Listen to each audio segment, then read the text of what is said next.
마태복음에는 총 5가지의 강화, 즉 예수님의 설교가 들어 있습니다. 그리고 그 첫 번째 설교가 이 5장부터 시작을 합니다. 5장 이전을 보면 주님께서 하셨던 일들에 대해서 이야기하고 있는데, 주님께서 무슨 일을 하셨는가? 4장 17절에서는 예수께서 비로소 전파하여 이르시되 회개하라 천국이 가까웠다, 이러한 이야기로부터 그분의 사역을 시작하십니다.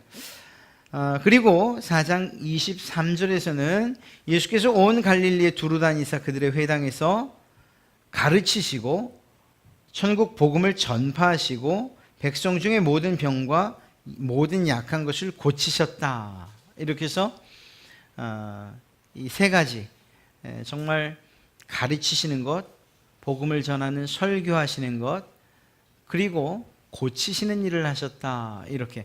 그래서 이 세 가지를 예수님의 3대 사역이라고 그렇게 이야기를 합니다. 주님이 오셔서 이 땅에 오셔서 무엇을 했습니까? 물으면 바로 이것을 이야기하면 돼요.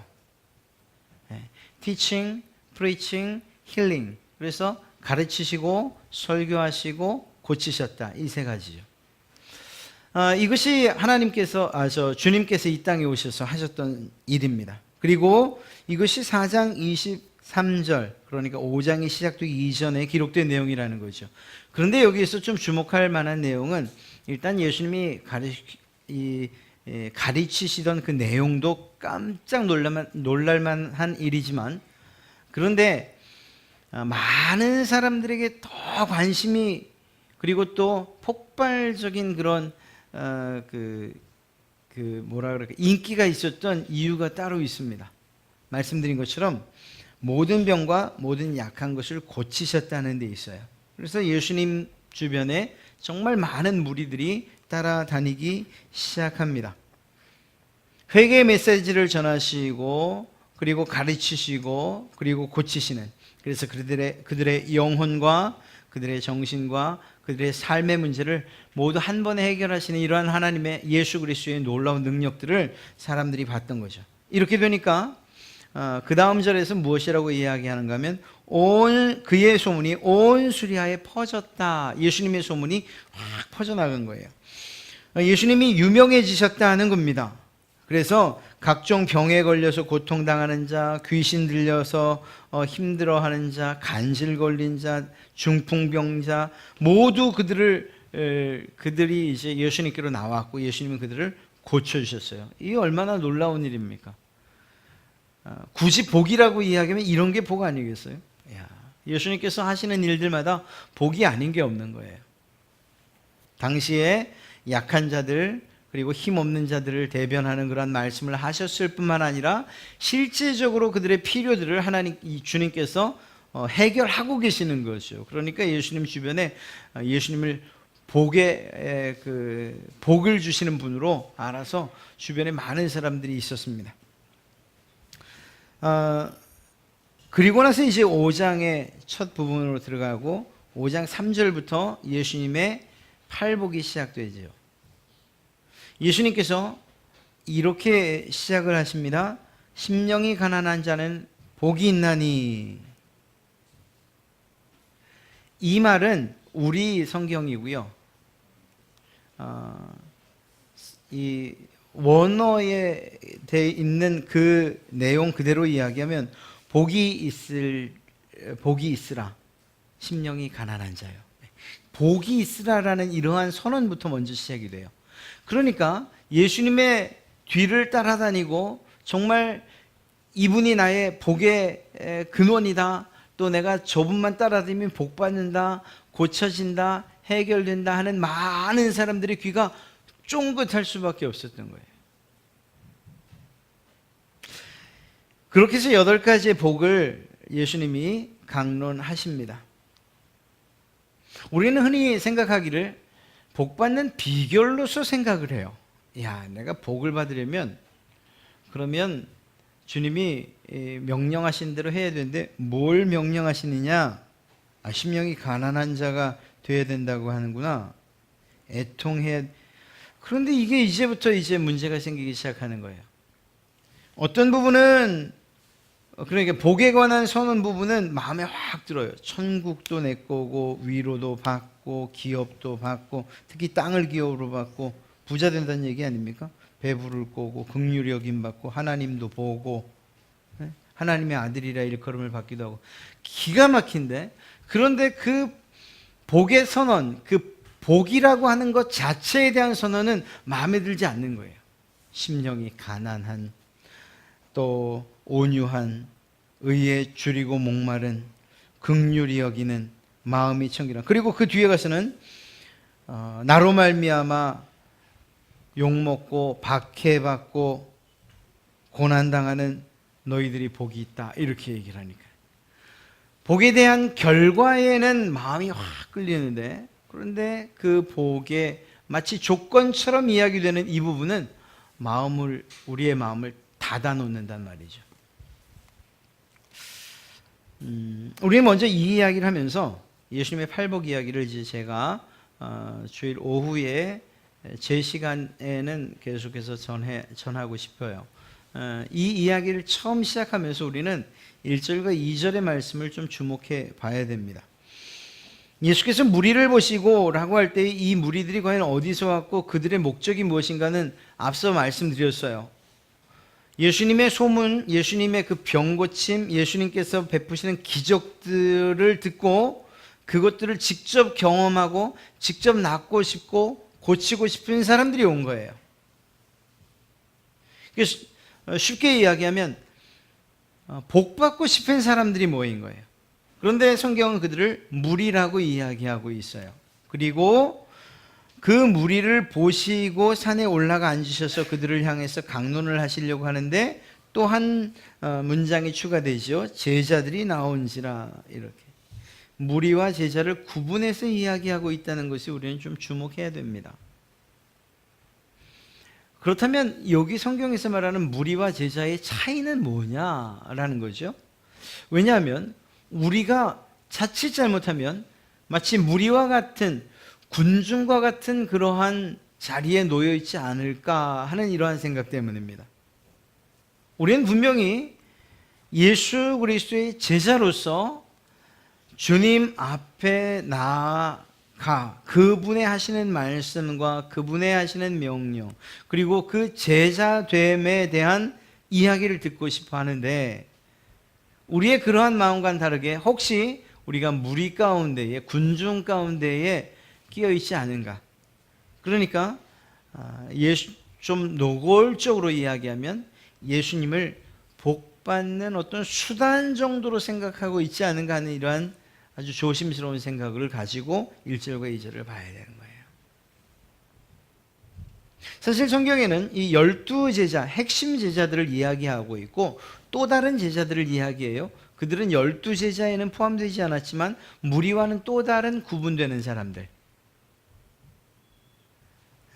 그리고 나서 무리, 군중, 이렇게 세 가지 정도로 구분되는 것을 보게 됩니다. 물론 우리가 어떤 사람, 어떤 자리에 있어야 되냐라고 묻는다면 마땅히 제자의 자리에 있어야죠. 그런데 그 제자의 자리에 있을 때에 적어도 군중과는 확연한 차이가 있어야 돼요. 예수님 앞에 나오는, 그리고 그분의 말씀을 듣고 순종하는 데 있어서 그분과의 관계에 있어서의 확연한 차이가 있어야 돼요. 적어도 복받는 수단으로 여겨서는 제자의 자리에 있을 수는 없다는 사실을 알아야 돼요. 다시 말하면 예수님은 이 8개의 팔복이라고 하는 것, 그리고 계속해서 강론되어지는 7장까지의 산상순을 통해서 너희가 내 제자라면 어떻게 살아야 되느냐, 제자의 정체성에 대해서 이야기하고 있는 것입니다. 단순하게 복받는 비결을, 그런 세미나를 하는 것이 아니고 예수 그리스도를, 나를 따른다면, 나의 제자라고 한다면 너희들은 이런 사람으로 살아야 된다. 그래서 빛과 소금의 이야기도 나오는 거고요. 자, 그런 입장에서 우리는 이 말씀을 봐야 돼요. 예수님께서 입을 열어 가르치실 때에 그분의 말씀을 어떤 관점에서 듣는가 하는 것이 이것이 중요한 것입니다. 하나님의 통치 가운데에서 회개한 사람들,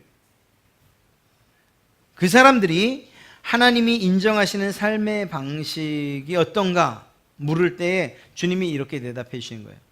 내가 하나님의 백성으로 살고 싶습니다. 내가 하나님 나라의 백성으로 주님의 제자로 살고 싶습니다. 제가 어떻게 살아야 될까요? 라고 말할 때 주님이 이렇게 살아야 된다라고 말씀하시는 것을 이야기하는 거죠. 그렇다고 해서 한 가지 주의할 점은 이렇게 사는 것을 통해서 하나님의 백성됨이 된다는 건 아니에요. 이 일은 조건이나 어떤 하나님의 백성 되기 위한 그러한 수단 그리고 또 방법을 이야기하는 것이 아닙니다. 이미 주님께로부터 부르심을 받은 제자들, 하나님의 자녀된 자들의 삶이 어떠해야 하는가 하는 것을 이야기하는 것입니다. 이것이 앞뒤가 혼동되면 이 이야기는 우리에게 아주 무거운 짐으로밖에 작용될 그렇게만 작용됩니다. 그러니까 하나님의 말씀이 너무 힘들어질 수밖에 없는 거죠. 심령이 가난하게 어떻게 살아? 나도 자존심이 있는데 언제나 내가 온유해야 돼. 이러한 정말 주님께서 하신 말씀임에도 불구하고 내 처지와 내 환경 상황들을 생각하면서 난 그렇게 할 수가 없어 라고 이야기하는 이러한 상황에 놓이게 되는 거죠. 이렇게 이제 우리는 팔복을 보게 될 것인데 우리의 관점이 복의 비결이구나, 복받는 비결이구나가 아니고 복받은 사람들의 삶의 태도구나. 하나님의 부르심을 받고 예수 그리스도의 제자로 부름받은 그 복을 받은 사람들이 살아가는 삶의 방식이구나, 이렇게. 그래서 때로는 넘어질 수도 있고요, 때로는 지키지 못할 때도 있고요, 때로는 온유하지 못할 때도 있어요. 그러나 그것이 조건이 아니기 때문에 우리는 언제든지 다시금 일어나서 툴툴 털고 주님의 말씀을 다시 한번 따라 걸어갈 수 있는 그러한 힘과 용기가 우리에게 있는 거예요. 좌절할 필요도 없어요.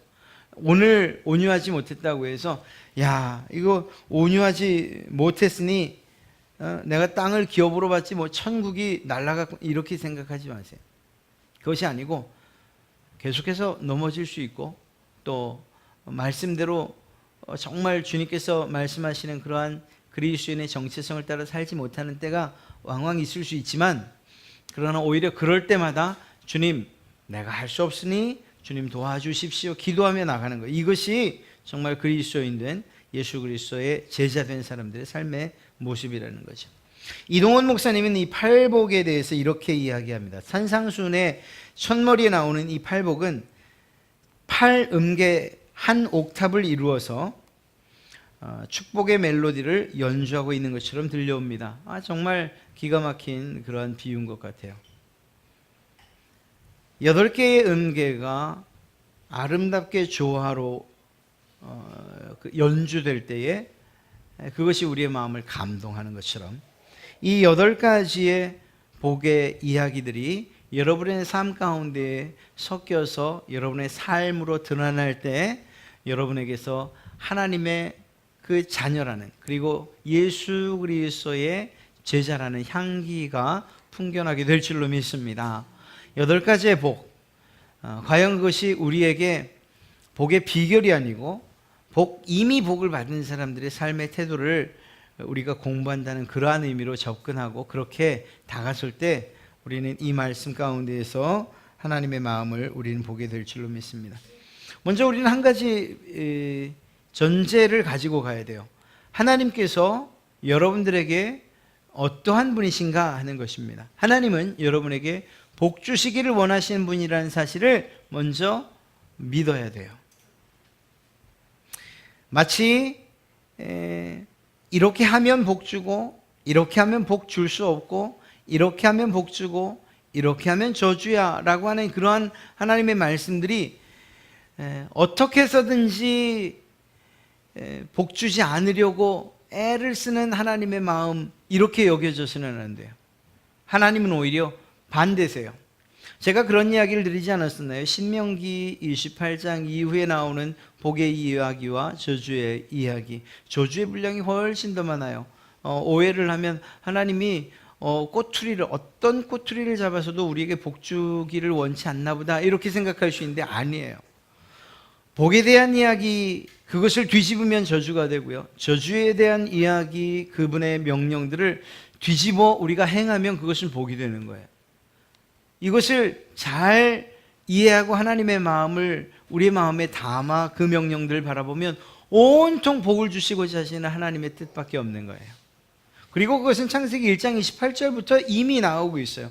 하나님께서 이 모든 사람에게, 처음 만들어진 아담과 하와에게 복 주시고 계신 사실들이 기록되어 있어요. 그리고 그 복 주심은 계속해서 모든 인간들에게 공통적으로 부어지는 하나님의 마음이에요.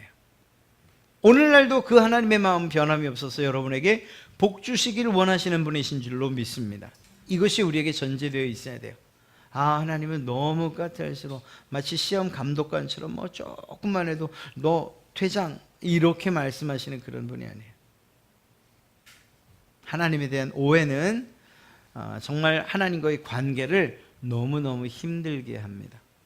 하나님께서 여러분을 얼마나 사랑하시는지, 여러분에게 정말 복 주시기 원하시는 분인지, 이러한 것들에 대해서 먼저 마음에 새기고 우리 시작해야 됩니다. 첫 번째 살펴볼 복은요, 심령이 가난한 자입니다. 심령이 가난한 자는 복이 있나니 천국이 그들의 것이며라고 할 때 이 심령이 가난한 자, 이것을 우리가 이야기할 때 첫 번째로 심령이 가난한 자가 아닌 경우를 먼저 좀 생각해 봐야 돼요. 좀 어렵죠. 그런데 우리는 흔히 우리가 실제 물질적으로 가난하다라는 것을 심령이 가난한 것으로 오해하고 착각할 때가 많기 때문이에요. 그건 아닙니다. 하나님께서 우리에게 심령이 가난한 자라고 할 때에 너 정말 가난하고 부족하고 또 힘들게 사니까 내가 너에게 복 좀 하신 그런 이야기와는 차원이 다른 거예요. 물질의 복에 가난을 말씀하는 것이 아니고 우리 심령의 가난을 이야기해요. 예를 들면 복음서에는 부자 관원이 나오죠. 그가 돈이 많고 지위도 높아요. 많은 소유를 하나님을 위해서 포기해야 돼야만 했어요. 주님께서 또 그것을 아셨기 때문에 그에게 그것을 명령하셨고요. 그런데 그가 그 마음에 큰 근심을 가지고 돌아갑니다. 포기하지 못한 거죠. 여기에서 그는 돈을 포기하지 못한 것 같지만 오히려 더 정확하게 말하면 하나님께 가난한 마음을 유지하지 못한 것이라고 이야기할 수 있는 거예요.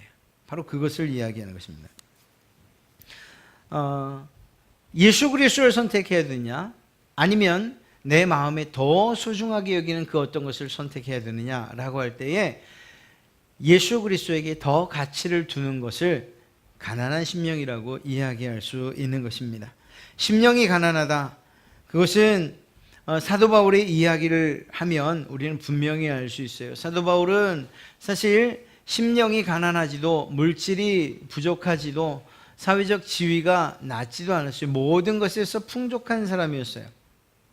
그러나 그가 결국 모든 것들을 배설물로 여긴다 할 때에 그렇게 결정할 수 있었던 그 마음을 이야기하는 거예요. 예수 그리스도의 복음을 전하는 것 때문에 자기의 모든 것들을 포기할 수 있는 바로 이 마음이 가난한 심령이라고 이야기할 수 있다는 것입니다. 더 적극적으로 이야기하면 예수 그리스도 외에는 도저히 소망이 없습니다라고 그렇게 인정할 수 있는 마음. 그래서요, 이 가난하다라는 이 이야기는 거짓 신세가 된 것을 의미해요. 정말 이 심령이 가난하다라는 것은 거짓처럼 구걸하지 않으면 살아갈 수 없는 그렇게 표현된 가난이에요. 우리의 심령이 이런 마음으로 하나님을 향하지 않으면 안 된다는 것을 이야기하는 것입니다. 우리의 마음이 얼마나 강팍한가, 뭔가 조금만 의지할 것이 있으면 그러면 하나님을 쳐다보질 않네요. 지갑에 조금만 몇 장 들어가 있어도 마음이 든든해져요. 없으면 불안해지고. 사실은 그러한 것들과 상관없이 우리 안에 계신 예수 그리스도, 그분이 우리의 삶의 모든 필요를 공급하시는 분이라고 생각한다면 우리의 가난의 모든 문제가, 심령의 가난한 모든 문제가 예수 그리스도로부터 해결될 수 있다는 사실을 믿어야 하는데 실제로 그렇지 못한다는 거예요. 특별히 구원에 있어서는 더욱 그렇습니다. 우리 잘 아는 찬송 있죠. 인내하신 구세의 주여. 3절 보면 이런 가사입니다. 주의 공로 의지하여 주께 가오니 상한 마음을 고치시고 구원하소서. 의지할 수밖에 없는 분이 예수 그리스도인 거예요. 우리의 구원에 있어서는 더더욱이 그렇습니다. 내가 어떠한 노력이나 공로를 통해서 구원받을 수 있다라고 생각한다면 적어도 그 마음은 가난한 심령이라고 할 수 없어요. 전적으로 하나님의 은혜가 아니면 내가 구원받을 수 없습니다라고 그렇게 고백하면서 주님 앞에 나가는 그것이 하나님 앞에 정말 복받을 만한 심령이 가난한 자의 모습이라는 것입니다. 여러분, 예수님의 제자로서 산다는 것이 바로 이러한 것을 의미하는 거예요. 사실 세상에서 어떤 지위가 높은 사람의 제자가 된다 혹은 그의 편이 된다는 것은 내가 정말 내 지위나 내 어깨가 으쓱할 만한 그러한 일인지 모르겠어요. 그러나 예수 그리스도 그분을 믿는, 그리고 그분의 제자됨, 이 제자됨의 특징과 그리고 그 제자됨의 정체성은 무엇이냐? 심령의 가난함에 있다는 것입니다. 예수 그리스도를 믿음에도 불구하고, 그분의 제자라고 말함에도 불구하고 여전히 내가 할 수 있다고 말하고, 심지어는 구원조차도 내 노력으로, 내 수고로 할 수 있다고 생각한다면 그것은 결코 가난한 심령이라고 이야기할 수 없는 것이죠. 마치 거지가 정말 그냥 현상을 이야기하는 거예요. 그분들을 뭐 폄하하거나 하는 것이 아니고, 정말 이렇게 빌고 엎드리고 손을 내밀어야 그렇게 살아갈 수 있는 마음이 우리에게 필요한 거예요. 예수님 앞에 정말 납작 엎드리고, 그리고 그 구원이 하나님에게로부터, 주님에게로부터 나온다는 그러한 마음으로 손을 내미는 이 모습이 심령의 가난함이라는 것입니다. 그때에 천국이 저희의 것이 되는 것입니다. 그때에 천국이 여러분의 것이 되는 것입니다. 또 다른 가난함, 그것은 무엇입니까? 상하고 통회하는 그러한 마음을 가지고 하나님 앞에 나가는 거예요. 여기는 회개라는 단어가 반드시 포함이 돼야 되는 거예요. 사실 회개하지 않는 사람들의 특징은 무엇인가 하면 잘못한 것이 없다고 생각하는 거죠. 그 마음이 너무 굳어서 내가 의인이고 다른 사람들은 의롭지 못하다, 이렇게 생각하는 것입니다. 그러나 이것이 하나님 앞에서, 그리스도 앞에서 제자된 사람들이라고 하면 이것 얼마나 부끄러운 이야기예요. 하나님께로부터 거저 구원받은 사람이, 그리고 그렇게 의로움을 선언받아서 의롭게 된 사람이 다른 사람들에 대해서 그들의 의로움을 인정하지 않고 오직 나만 의롭다라고 이야기하는 것, 그것은 마치 10,000달란트 용서받은 사람이 100데나리온 용서하지 못하는 것과 다를 바가 아닌 거죠. 그렇습니다. 우리의 이 상하고 그리고 통회하는, 정말 늘 회개하는 마음으로 하나님 앞에 나가는 이것이야말로 가난한 심령이라고 이야기할 수밖에 없는 거예요. 다윗이 범죄를 하죠. 아주 심각한 범죄를 해요. 그러나 그의 정말 다윗답다라고 하는 것은 어디에서 시작되느냐? 그가 범죄함으로 넘어지고, 그리고 그 범죄가 또 다른 범죄, 더 큰 범죄로 이어져 갔을 때 하나님께서 그것을 지적하시자 그때 납작 엎드리는 거예요. 그때 정말 가난한 심령이 되고 통회하는 마음을 가지고 하나님의 도우심과 하나님의 용서를 구하는 그러한 자세로 그렇게 살아갔던 거예요. 내가 왕이니까 아무 문제 없이 이게 도대체 무슨 문제겠어? 라고 그렇게 하나님 앞에 그렇게 교만하게 버티지 않았어요. 하나님께서 말씀하실 때 바로 회개하는 자리로 나갔어요. 통회하는 심령, 가난한 심령에 그러한 심령만이 할 수 있는 일인 거예요. 사랑하는 성도 여러분, 우리가 심령이 가난하다 이렇게 이야기할 때에 그것이 단순하게 그냥 연약한 마음, 또 우유부단함 뭐 이런 것들을 이야기하는 것이 결코 아닙니다. 마음이 가난하다라고 할 때에 이러한 마음이 가난한 것을 우리가 착각해서는 안 돼요. 그것이 우리의 의지가 약하고 무엇인가 결정하지 못하고 이러한 것들이 마음의 가난, 심령의 가난이 아니고요. 우리의 성품이 아니라 하나님의 성품에 빗대어서 그 하나님 앞에 무릎을 꿇을 수 있는, 그 하나님만 전적으로 의지하겠다고 하는 그 마음이 비로소 가난한 심령이라고 일컬어지는 겁니다. 그리고 이 마음을 하나님께서 기쁘게 여기시는 거예요. 문제가 있으면 버팅기지 마십시오. 주님께서 우리 가운데에 정말 엎드려지길 원하시면 그러면 정말 하나님의 은혜를 거지처럼 구하십시오. 구걸해도 상관없어요. 오히려 하나님께서 그것을 기뻐 여기신다고요. 사랑하는 성도 여러분, 하나님께서 기뻐하시는 일이라면 우리가 마땅히 해야죠. 우리가 제자라고 한다면 주님께서 명령하시고 원하시는 바를 마땅히 해야죠.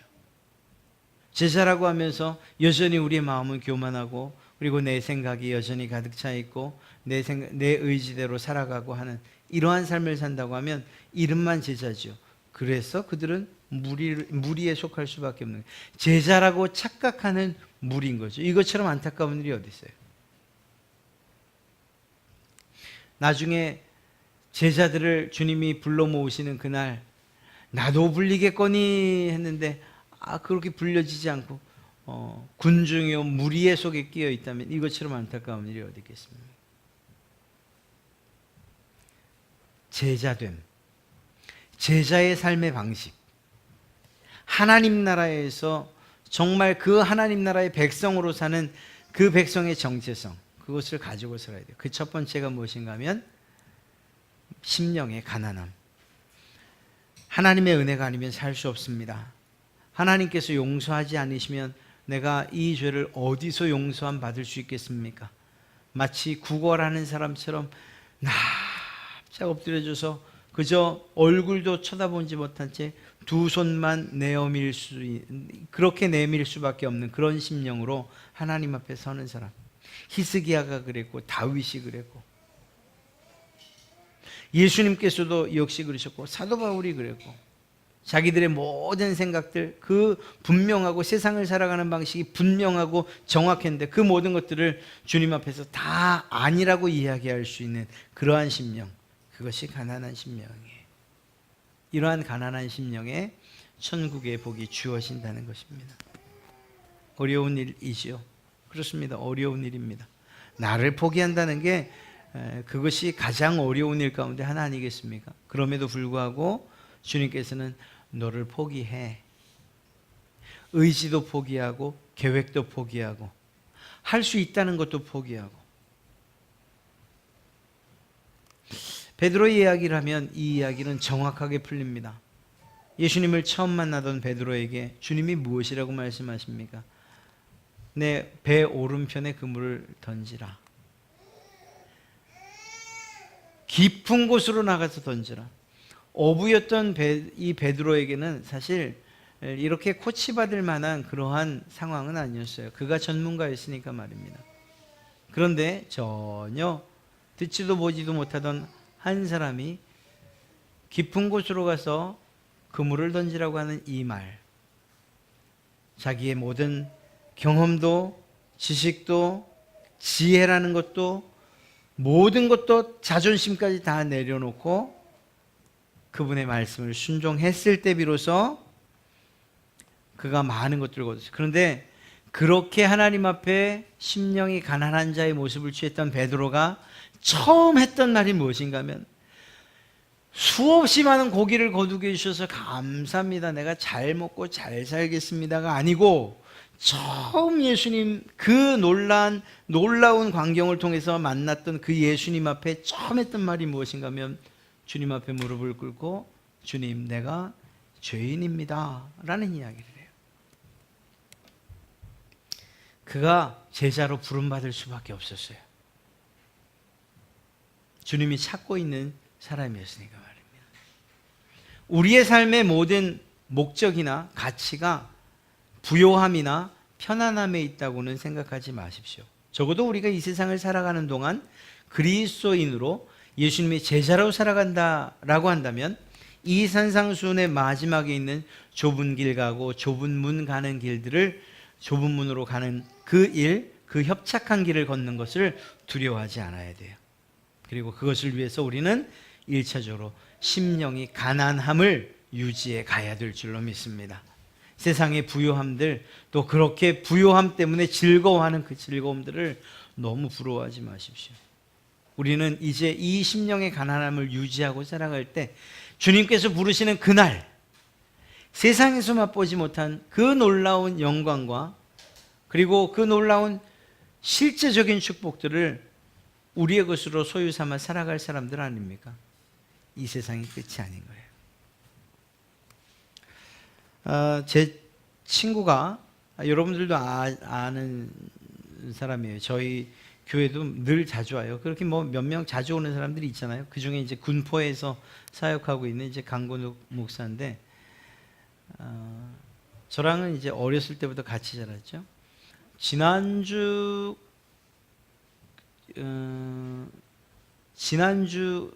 토요일 날 또 다른 친구 장모님이 소천을 하셔서 어쩔 수 없이 토요일 날 토요일이었나 금요일이었나 하여간 조문을 가야 했어요. 그런데 온 지 한 몇 분 지나지도 않았는데, 금요일이었군요. 지나지도 않았는데, 나 너무 아프다 그러고 가는 거예요. 그럴 친구가 아니거든요. 갔는데 토요일 준비하고 주일날 예배 다 마치고 나서 월요일에 전화가 왔어요. 입원했다고. 왜 그랬냐 그랬더니, 심근염, 심장 근육에 염증이 생긴 거예요. 이건 뭐 증상이 뭐라고 하죠? 심장이 갑자기 정지되는, 네, 그거요, 그거. 그 증상과 똑같은 거예요. 언제든지 멈출 수 있다. 자기가 이렇게 소견서를 받고 그리고 이제 치료 처방 전 내용에 정말 가슴이 그냥 무너지는 그런 내용이 있더라는 거예요. 향후 보호자와 함께 다니셔야 합니다. 언제 이런 일이 또 있을지 모른다는 거예요. 그때는 이제 혼자 있는 경우에 그렇게 당하면 심근경색 이러면 뭐 바로 하늘나라 가는 거니까. 근데 이제 그런 이야기를 하면서 우리 건강하자 이런 이야기도 했지만, 빨리 천국 가는 것도 나쁘지 않겠다. 그러니까 우리의 소망이 이 땅에 있다면 우리는 꾸역꾸역 그냥 하여튼 어떻게든 살아보려고 애쓰는 거예요. 어떻게든 좀 건강해 보려고 살아가고, 어떻게든 부자로 좀 살아보려고 하고, 어떻게든 좀 잘 살아보고 성공해서 살아보려고 꾸역꾸역 그렇게 살아야 돼요. 근데 우리의 소망이 여기 있지 않잖아요. 그래서 우리는 이 세상에서의 아픔이나 혹은 문제들에 대해서 훌훌 털고 갈 준비를 하고 살아야 되는 사람들이라고요. 제가 늘 말씀드리잖아요. 최악이 천국이라니까요. 이것이 여러분들에게 그리고 저에게 큰 소망이 되는 줄로 믿습니다. 이 소망이 없으면 죽는 게 불안한 거예요. 걱정되는 거예요. 물론 그 친구도 그런 얘기는 했어요. 나는 천국까지 오는데 남겨진 가족들 생각하면 그건 좀 마음이 아프더라. 그건 안 그런 사람이 어디 있겠어요. 그거야 뭐 남는 가족들은 남는 가족 몫이지 뭐 그것까지 천국 가는 사람이 신경 쓰겠어요. 부르시면 바로 가 있을 텐데. 우리의 소망이 어디 있느냐를 생각하면 우리의 심령이 가난함을 유지할 수 있느냐? 여전히 이 세상에서 욕심스럽게 내가 원하는 것, 내가 목표하고 추구하는, 내가 성공이라고 말하는, 내가 원하는 바들을 이루지 못해서 안달하며 살아가야 되느냐, 전전긍긍하면서 살아가야 되느냐 하는 그 결과, 그 대답이 나오는 거예요. 사랑하는 성도 여러분, 그렇게 고민스럽게 사는 것, 그것을 복이라고 말할 수 있겠습니까? 아니에요. 주님께서 여러분들에게 심령이 가난한 자 되라고 말씀하시는 것은, 그것은 이미 너희가 나와 함께하는 복을 받지 않았냐? 그렇다면 세상 것들 내려놓고 심령이 가난한 자처럼 나만 바라보고 나만 의지하고 살면 안 되겠냐? 이렇게 말씀하시는 거예요. 그렇게 말씀하시는데 우리가 아니요, 전 그럴 수 없어요.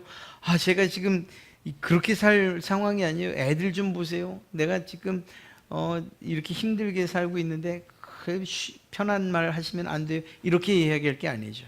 주님께서 나만 바라보면 안 되겠냐 그럴 때, 예, 제가 주님만 바라보겠습니다. 제가 내려놓겠습니다.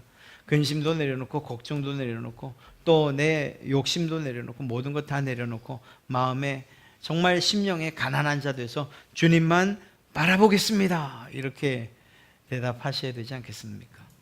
심령이 가난한 자, 그에게 천국 허락하셨습니다. 바로 여러분들에게 천국을 이미 허락하셨고 또한 여러분들에게 복을 주셨어요. 복받은 사람들의 삶의 모습, 심령이 가난한 자라는 그러한 특징을 가지고 있다는 것 기억하시고, 다음 한 주간을 살 때도 늘 우리의 심령을 비우면서 주님 앞에 내맡기면서 또 죄를 지었을 땐 회개하면서 그렇게 우리의 마음을, 우리의 심령을 낮춰가시고 비우시고 오직 하나님께만 소망이 있습니다. 그분의 은혜를 또 구걸하시는 그러한 여러분 되시기를 주님의 이름으로 축복합니다.